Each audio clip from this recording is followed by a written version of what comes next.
আসসালামু আলাইকুম। আমি আরিফ আহমেদ কথা বলছি ঢাকা ডিজাইনার থেকে। আমরা এই লাস্ট গেজেটের পরে যে ঘটনাটা ঘটেছে যে ছোট প্লটগুলো আপ টু 12 কাঠা পর্যন্ত আমরা যদি গ্রিন বিল্ডিং এর সার্টিফিকেশনটা না নিই তাহলে সর্বোচ্চ ফাটা অ্যাচিভ করা যাচ্ছে না, স্পেশালি বসুন্ধরা ক্ষেত্রে যেখানে আসলে সবচেয়ে বেশি কাজ করতে হয় আমার। তো গ্রিন বিল্ডিংটা নিয়ে যেহেতু গ্রিন বিল্ডিং কথাটা আসছে, এই কথাটার কারণে একটু কনফিউশন তৈরি হয় অনেক মানুষের কাছে। অনেকে ফোনে আমাকে বলতেছে যে গাছপালা কতটুকু অ্যাড করবো বা এরকম। তো জিনিসটা আসলে এরকম না। গ্রিন বিল্ডিং হচ্ছে একটা কনসেপ্ট, একটা সার্টিফিকেশনের নাম, গ্রিন বিল্ডিং সার্টিফিকেশন। এখন গ্রিন বিল্ডিং এর সার্টিফিকেশন আসলে অনেকগুলো আছে। বাংলাদেশে লোকালি দুটো ডেভেলপ করার চেষ্টা করছে, এইচবিআরআই এবং শ্রেডা, আলাদা আলাদা ভাবে। এইচবিআরআই তাদের সার্টিফিকেশনের নাম দিয়েছে গ্রিন আর্কিটেকচারের সেই গ্রিন আর্ট, আর শ্রেডারটার নাম হচ্ছে বিয়ের পরে 3টা ই তারপর আর।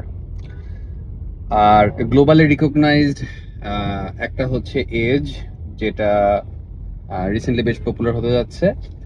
আর অন্য একটা হচ্ছে লিড, যেটা সবচেয়ে বিখ্যাত। আমি এটা নিয়ে আগে অনেক কথা বলেছি। তো এই গ্রিন বিল্ডিং সার্টিফিকেশনের বেসিসটা আসলে কি? বেসিসটা আসলে সামারি করে যদি বলি তাহলে আসলে 3টা বিষয়কে মাথায় রেখে আসলে এই গ্রিন বিল্ডিং সার্টিফিকেশন গুলো তৈরি করা হয়। এই সার্টিফিকেশন গুলোর বেসিস হচ্ছে এটা যেন মানুষের জন্য উপকারী হয়, এটা যেন পরিবেশের জন্য উপকারী হয়, এনভায়রনমেন্টের জন্য উপকারী হয়, এবং এটা যেন ইকোনমির জন্য উপকারী হয় বা প্রফিটেবল হয়।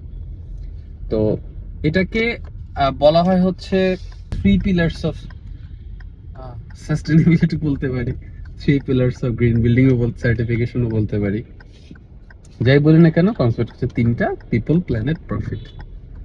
তো মানুষের জন্য হেলদি এনভায়রনমেন্ট তৈরি করা, আমি যদি স্পেসিফিক্যালি গ্রিন বিল্ডিং এর জন্য বলি, পরিবেশের জন্য কম ক্ষতিকর বিল্ডিং তৈরি করা, এবং ফাইনালি যারা এটার সাথে ইনভলভ থাকবে, সাপ্লায়ার বলেন, কন্ট্রাক্টর বলেন, বিল্ডিং এর স্পন্সর বলেন, ওনার বলেন, টেনেন্ট বলেন, সবার জন্য ইকোনমিক্যালি আসলে ভায়াবল হতে হবে।